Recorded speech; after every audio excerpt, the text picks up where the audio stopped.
Good morning, Yelm students. We are excited to host a Professionals by Pathway Career Exploration event to help students connect their learning to their career opportunities. I am Cindi Bertram, and I'm excited to welcome Elizabeth Kalen. She is a librarian with the Timberland Regional Library, and she is our guest today. Hello, Elizabeth. Hey. Before I get started, I want to remind everyone that this is recorded so future students can benefit from our speakers. We have the next 30 minutes to learn about this career field, the education that is needed to enter and grow within the industry, and what advice our speaker has for our students. We will be monitoring any questions that students submit. So let's get started so our students can learn about various professions and how they can prepare for their future.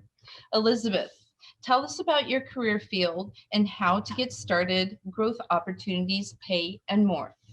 All right.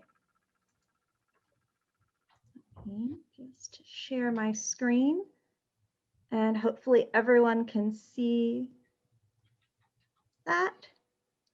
All right. So my name is Elizabeth Kalen. I am a librarian 1 Youth Services at the Yelm Timberland Library. And so I've been a librarian for about 8 years now. I am a public librarian, which means I work for a public library system, but there are many different types of librarians out there. A little bit of background on my education. I have a Bachelor of Arts from Portland State University, and then I have a Master's of Library and Information Science from the University of Western Ontario. To be a librarian, a master's degree is typically required. However, within the library profession, there are many jobs that do not require a master's degree. We have a number of paraprofessional positions as well as degreed positions. So there are, like I said, I'm a public librarian. I work for a public library that's basically open to all members of a certain community. Public libraries are typically funded by tax dollars, but that's not the only type of librarian there are. This is a small list, so you're probably familiar with school librarians who work with K through 12 schools, working with teachers and students, supporting the curriculum and literacy activities there. Academic librarians work at universities. They pursue research. They liaise with faculty to make sure that the school library has the things students need and the faculty need for their research. They also provide instruction, things like how to properly format a paper, how to do research, things like that, all fall into the purview of academic librarians. Archivists tend to work with special collections, often historical collections that need specific care to keep them to be able to be used and from being damaged. A lot of museums have archivists. Oregon Historical Society is a good example where it's a museum. It has a historical archive, which both supports the museum and then is open to people doing research. There are medical librarians who work at hospitals, pharmaceutical companies. There are music librarians who support symphonies, and that's a small wedge of different types of librarians. We typically break it into 3 types of libraries: public libraries, academic libraries, and special libraries. But as you can see, special libraries encompass a lot of things, everything from a music library for a symphony to a governmental library for a department of the US government. So what do librarians do all day? And this is geared towards public librarians. So the things that often come up in people's minds: we read books. We tell teenagers to be quiet in the library building. We shelf books. We check out books. We check in books. It's very book oriented. So that's not a very accurate picture of what I actually do. So what do librarians actually do all day? Programming. I plan, execute, and evaluate programming for the library. I'm a youth services librarian, so I'm typically focused on ages 0 to 18. So I do story times, I run game nights, all sorts of programming are things that I do. Outreach, things like this talk, going to various locations in the community to talk about library services or to provide library services, working with other community organizations so people are aware of what the library can offer, also takes up a lot of my time.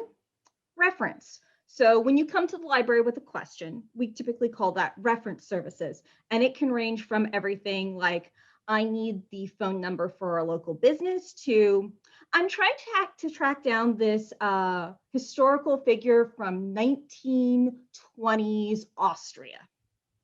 The other thing that is encompassed in reference is reader's advisory. So when you come to the library and you tell me, I need a 300-page book that has the structure of the hero's journey for a school assignment, reader's advisory is what I do to help find a book that and that you'll enjoy. It also works like if you come and say, I've read every single Tamara Pierce book she's written, and I want to read something similar, I can find you read-alikes. Collection management. So we have a collection. It's books, music, DVDs. We even have musical instruments. And someone has to maintain that collection, see what items need to be replaced, what items maybe we should order, make sure everything is organized. So if a book has gone missing, we do a search. So that takes up some of my time. Customer service. I work in a public library. I deal with the public all the time. And as a librarian, you're often towards the top of the food chain if you're not management yourself. So I'm often the person who needs to deal with the angry patron because they owe money for a lost book, or to tell the patron that I'm sorry, their behavior is not appropriate for the library. They're either going to have to stop or leave the library. And that does on occasion include telling teenagers they've been too loud. The other thing that also I end up doing a lot of is plunging toilets, because we are a public building and things happen and we don't have a janitorial staff. So sometimes you just have to roll up your sleeve and go plunge the toilets. So what education is required to be a librarian? A bachelor's degree, and depending on what type of librarian you want to be, your bachelor's degree can be in just about anything. As a public librarian, in fact, it's an asset not to have a degree in library science. Now, if you're going into a more specific type of librarianship, for example, if you wanted to be a law librarian, it would help to be pre-law. If you're looking into medical librarian work, having a science undergraduate is really important. But your bachelor's degree can often be in just about anything if you're working in a library. What you really need is a master's degree from an ALA accredited institution. The ALA is the American Library Association, and they evaluate graduate programs and say which ones qualify to have you graduate as a professional librarian. They're not all in the US. As you might have noticed, my master's degree is from the University of Western Ontario, which is in Canada. I spent 18 months getting my degree. A library degree can take you anywhere from a year to 3 years to get if you're going full-time. It can take longer if you're going part-time. Many people in our profession work, often working in a library as a paraprofessional while they're getting the degree at the same time. There's a number of partially online and fully online graduate programs to accommodate that sort of thing as well.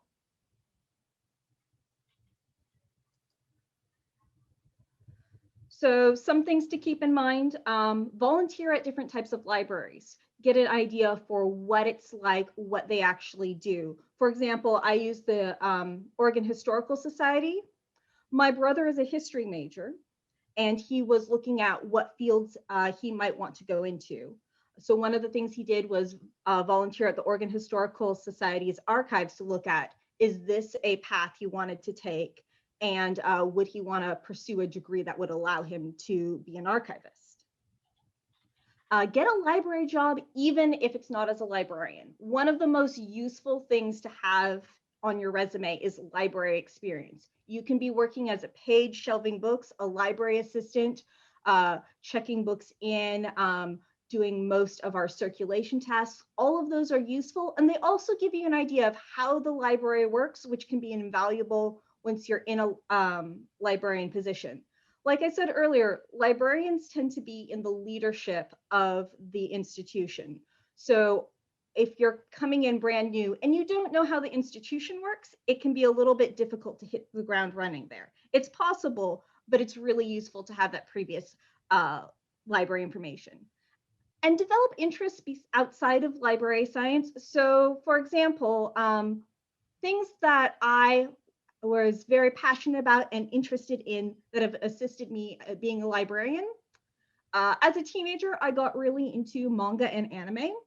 And what I found was when I started my library degree, this was still considered new to libraries. They didn't have a lot of manga or anime in their collections. And I was, by default, a subject expert. I've actually written the reference book for libraries on anime and manga. So that was just something I was really passionate about that ended up assisting me in my career.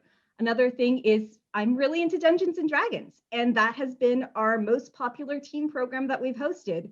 I used that knowledge to put together a program and host it, and it's worked out pretty well. So things that you're passionate about, things that you love can inform the way you're working as a public librarian, and it's incredibly useful.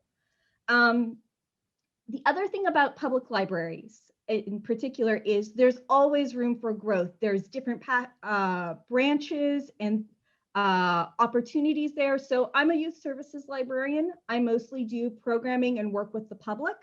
However, we also have cataloging librarians whose job it is to enter every book into the system and make sure that our technology works. So when you type a title into the catalog, you can find things.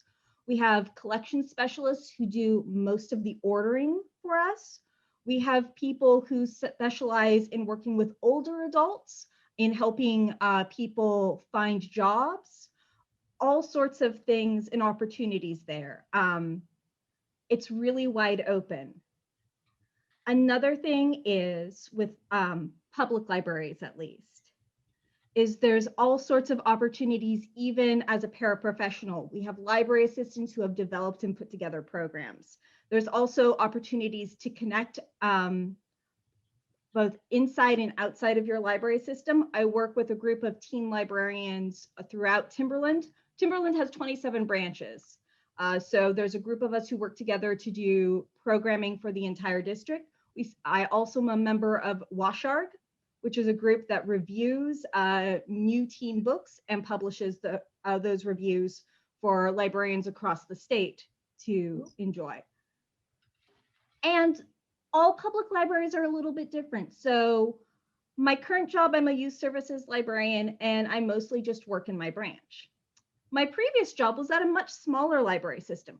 So I was the youth services librarian, and I did all the purchasing for my branch, and I did all of the cataloging for my branch, and I did all of the maintenance for my branch. I built a lot of bookcases.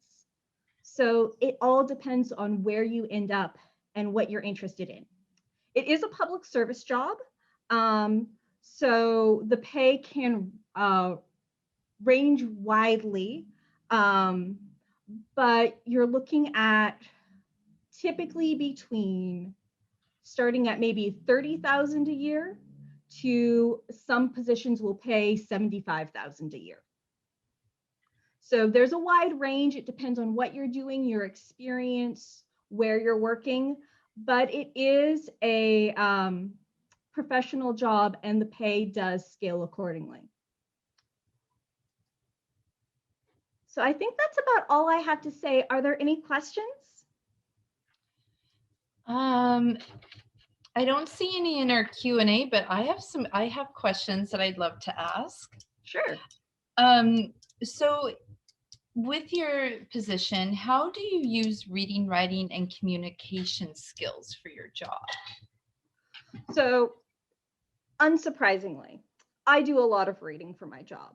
This is not true of all librarians, but because I'm a youth services librarian, one of the things I do with outreach is I go to schools and do book talks. I promote books. So I'm doing a lot of reading just so I know what's in my collection. I use communication skills all the time. It's a customer service position. I'm always working with the public, whether it is on phones over the internet. We run a live chat service currently. So if you've got a quick library question, you can pop onto our website, log into our chat, and chat with a librarian. In person, a little bit less these days, but often in-person interactions. One of the things we learn in school is something called a reference interview. So when you come to me with a reference question, I spend some time talking with you to really get at what exactly you're looking for and how I can best answer that question. So communication is a vital part of this profession. Wonderful. We do have a question from a student. Do you get to read any book that you want anytime that you want? I love that question. I get to read any book that I want, anytime that I want. That depends. So one of the mantras as a library staff is library staff are patrons too. So I do have to wait for holds to come in and things like that. And also sometimes I can read while I'm working, sometimes I can't. For example, if I'm downstairs running takeout, I'm not going to be reading. But like today is my telework day, and one of the things I will do is I will spend some time reading and working on book reviews. Beautiful. Does your employer provide any training or educational reimbursement? So we have internal training. So there is throughout the year training opportunities. Some of them are required trainings. Some of them are optional. So you can sign up for classes that our institution offers. We also do have training outside of our Timberland that is available. There's an application process. We do have a training budget, but it will depend on your individual branch and how your manager evaluates the needs of the branch with that. There's also associations. For example, there's the Washington Library Association, there's the American Library Association, and there's a number of other ones that provide training, some of which is free, and some of which you can often apply for scholarships or training stipends. Okay. So students hear a lot about STEM, science, technology, engineering, and math. How are STEM and computer science skills used in your workplace?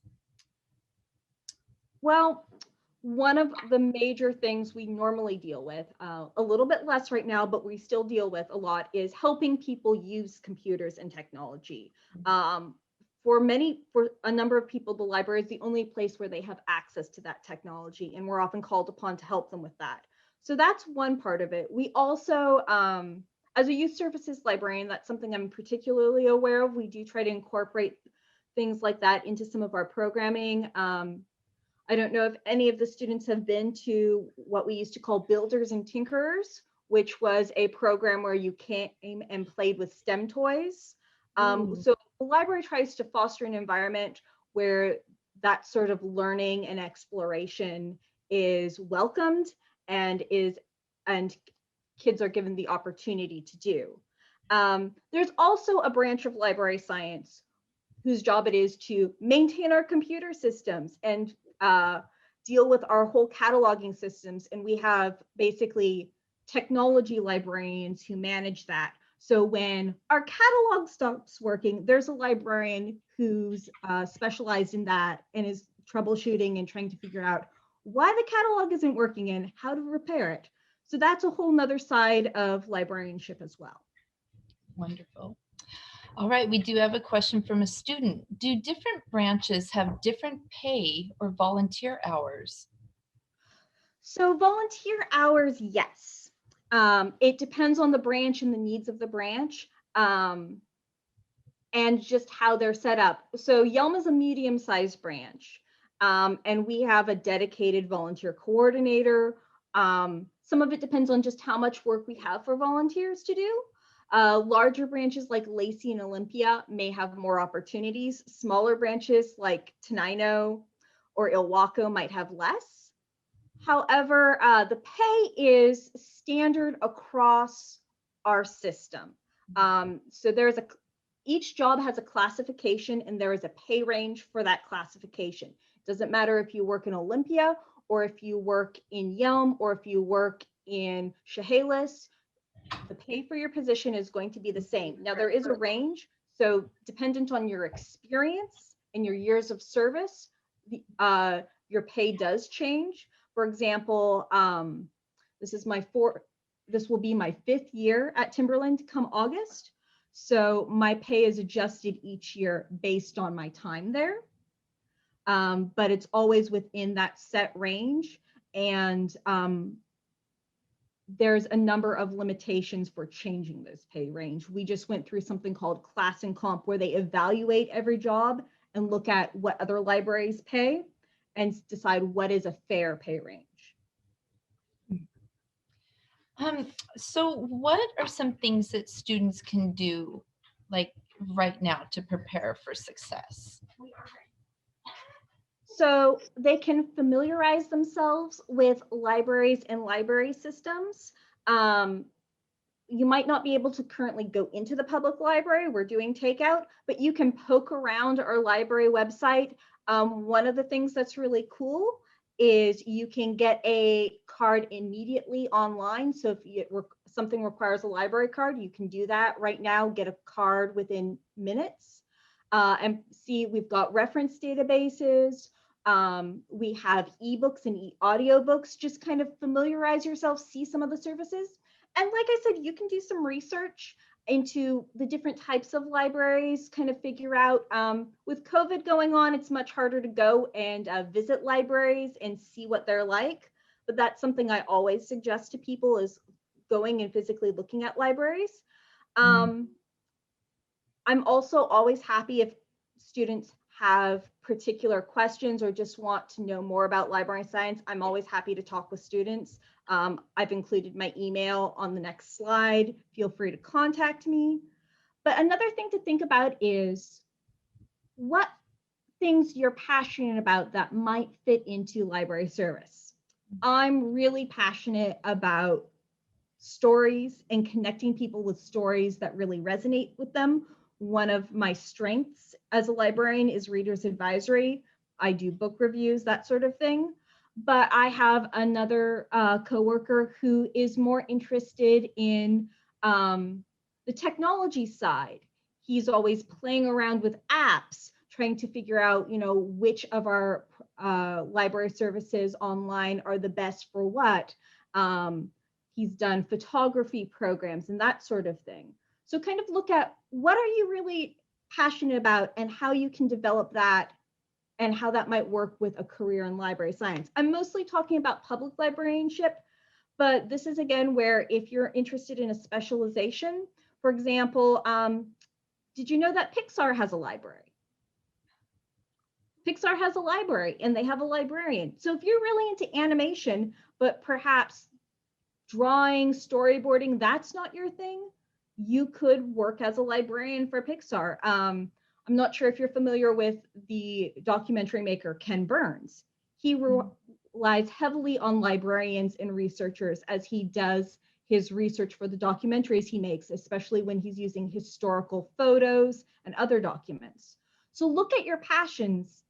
And if library science is a path you're interested in, see how they might align with your passions. Wonderful. And what made you decide on this career? It's kind of funny. I actually fell into librarianship. I am an English major. I'm a weird English major. I specialized in folklore and mythology and in writing. And after I graduated, it quickly became clear I wasn't interested in teaching. I wasn't sure what I wanted to do. And someone mentioned, well, you spend a lot of time at the library. You read a lot. Maybe library science would be something. And I went in thinking I'd be an academic librarian and get heavily involved with research and writing papers. And my first term, I had a former children's librarian teaching a class. And one of the things we did was we were working with students and helping them find books that fit their curriculum, but they were excited about reading. And helping people make those connections was something that just really clicked for me and I really enjoyed. That kind of set me off on the public librarianship path. Wonderful. Okay, we do have a question from a student. How long can volunteer work continue until officially paid? So your volunteer work is going to inform your resume, but it doesn't guarantee a paid position. You would have to apply for a position and be hired for a paid position. Unfortunately, we don't have any sort of, Timberland does not have any sort of work study or work volunteer to hire program. There are different types of libraries that have internships and things like that that may lead into a paid position, but that's not something Timberland has. Also, one thing to think about if you decide to do a library science degree is many universities have a program similar. The one I went to had something called co-op, where you spent a term working at a library. You were paid a work study wage for that. And if the library liked you, they would then hire you after graduation. But that depends on your program and the type of library. It's rare for public libraries, but more common for special libraries and academic libraries. Okay. What do you wish somebody would have told you before you started this pathway? You will never, ever have nice looking nails. I break a nail every single week. It's a little ridiculous. I was not at all expecting that. More seriously, I wish I had realized how much customer service is involved. I do really enjoy that, and I enjoy working with the public, but my mental image of working as a librarian, I didn't realize how much I'd be interacting with people all the time, and that came as a bit of a surprise. I also wish I'd known how much flexibility is required for the job, especially in times such as these, but just in general, I can be doing everything from working the reference desk, running a program, and plunging a toilet all in the same day.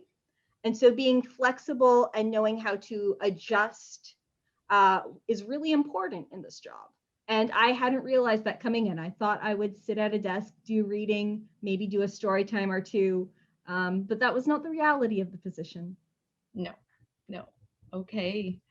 And then what did you do to prepare, or what would you recommend someone to do now? So as I said, I kind of fell into librarianship. It was not a plan of mine, and I was lucky. I had a good background for it. One of the things I would say is use the public library. Get familiar with how libraries work, how to use them. But another thing is look at what you're interested in and look at, do you want to be a cataloging librarian, and what might go into that? One of the things I often tell people as they're looking at library schools is look at the specialties at that school, look at how they describe it, and maybe reach out to people with those specialties, talk to them and try to get a sense of, is this something you're really interested? And also explore. My graduate program did not have much room for a lot of electives, but my undergraduate did. And I took a lot of classes that were not particularly informative to my English degree, but were informative about the world around me, and odd bits of knowledge have helped me over the years. For example, I took a class on medieval studies, and that wasn't particularly useful for my English degree, but it did make me aware of things. And so when I had a patron come in asking about the Sudden Who mounds, I kind of had an idea of what that is and what resources might be useful in helping them find information about that. A broad world view is really useful in this job. And so just taking the chance to explore right now and get a feel for what all is out there is really useful. Okay. Well, Elizabeth, thank you for taking the time today for sharing your career with us and the advice that goes with it. Students, thank you for attending, and we're going to end this webinar. So thank you very much. Thanks, Elizabeth. You're very welcome. And My contact information is there on the slide. Feel free to contact me either by email or through the library system. I'm always happy to chat with people